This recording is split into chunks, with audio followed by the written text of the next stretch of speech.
బండి సంజయ్ గారు తమరి కొడుకు మీద తెలంగాణ ప్రభుత్వం వివక్షపూరితంగా ఎటువంటి కక్ష సాధింపు చర్య చేయడంలే. మీ పట్ల మీరు కేంద్ర మంత్రిగా మీరే స్వయంగా మీ కుమారుడిపై వచ్చిన ఆరోపణలను నిష్పక్షపాతంగా విచారణ చేయడానికి కోరాల్సింది. మీరు దాని మీద ఏదో కుట్ర చేస్తా ఉన్నారు, సానుభూతి కొరకనే ప్రయత్నం చేసే కంటే ఆ అమ్మాయి మిమ్మల్ని కలిసిన మాట వాస్తవమా కాదా, ఆ అమ్మాయితో బాబు తిరిగిన మాట వాస్తవమా కాదా, వాటిని నిరూపణ చేసుకోవడానికి ప్రయత్నం చేసి నిర్దోషిగా అయితే నిర్దోషిత్వం నిరూపించుకోండి. కానీ మీరు కేంద్ర హోంశాఖ సహాయ మంత్రి ఉండి ఒకవేళ పొరపాటు జరిగితే చట్టం తన పని తాను చేసుకుపోయే విధంగా ఉండాలని కోరుకుంటా ఉన్నా. ఇక్కడ ఎవరి పట్ల ఎవరికి తెలంగాణ ప్రభుత్వం వివక్ష లేదు. తెలంగాణ ఆడబిడ్డలను కాపాడే బాధ్యత ఈ ప్రభుత్వం మీద ఉంది. తప్పకుండా తెలంగాణ ఆడబిడ్డలకు విశ్వాసం కలిగజేస్తాం. ఎక్కడ ఇటువంటి చర్యలు జరిగితే వారికి పూర్తిగా సపోర్ట్గా ఉంటుంది. దాని తర్వాత నిన్న మొన్న కొంత మున్నూరు కాపు సంఘానికి సంబంధించిన నాయకులు కూడా ఏదో వివక్షపూరితంగా వ్యవహారం చేస్తామని చెప్తా ఉన్నారు.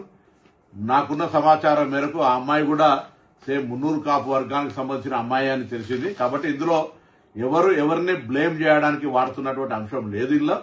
కాబట్టి ఈ ముఖ్యమంత్రి గారు కూడా ఈ అంశం మీద విచారణకు ఆదేశించినారు.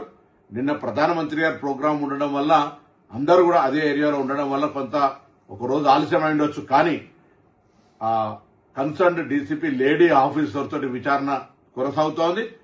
దోషి ఎవరు కూడా తప్పించుకొని పోలేరు, ఎంతటి పెద్దవాళ్ళైనా అనేటువంటిది ప్రభుత్వం అంతే కఠినంగా అంతే సీరియస్ గా వ్యవహారం చేస్తుందని గౌరవ ముఖ్యమంత్రి గారే స్వయంగా మరి డీజీపీ గారిని ఆదేశించినారు. తప్పకుండా ఆ కుటుంబానికి కూడా తెలంగాణ ప్రభుత్వం తెలియజేస్తున్నాం. ఎటువంటి ఆందోళన విచారణలో ఏదైనా నాయకత్వ ఒత్తిడి జరిగి మార్పు జరుగుతుందని మీరు అపోహపడే అవసరం లేదు. తప్పకుండా ఇది ప్రజాస్వామ్యం.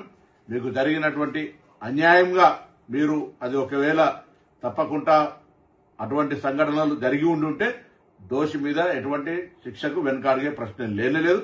కాబట్టి నేను ఈ సందర్భంలో మరొకసారి మా పార్లమెంటు సభ్యుడిగా మరి కష్టపడి రాజకీయాల్లోకి వచ్చినారు, బ్యాక్వర్డ్ క్లాస్ అంటా ఉన్నారు. దానికి ఎక్కడ కూడా అవన్నీ కూడా ఈ సంబంధించిన ఇష్యూకు సంబంధం లేదు. కాబట్టి మీ పట్ల డెఫినెట్లీ అదే మా పార్లమెంటు మెంబర్ గా మీకు రెస్పెక్ట్ అనేటువంటిది రెస్పెక్టే. కానీ ఇటువంటి సంఘటనల పట్ల మనం వ్యక్తిత్వానికే మచ్చగలిగేటప్పుడు మనమే ఒక అడుగు ముందుకేసి అటువంటి దానికి విచారణకు సహకరించి మనం చేయాల్సి వస్తుంది. లేకపోతే అధికారాన్ని వినియోగించుకొని మనం విచారణకు అడ్డంగా పోయేటువంటి పరిస్థితుల వల్ల మనం దానికి వ్యవహరిస్తున్నట్టు వస్తే ప్రజాస్వామ్యం గౌరవించదు అనే మాటలు దయచేసి బండి సంజయ్ గమనించాలని కోరుతా ఉన్నా.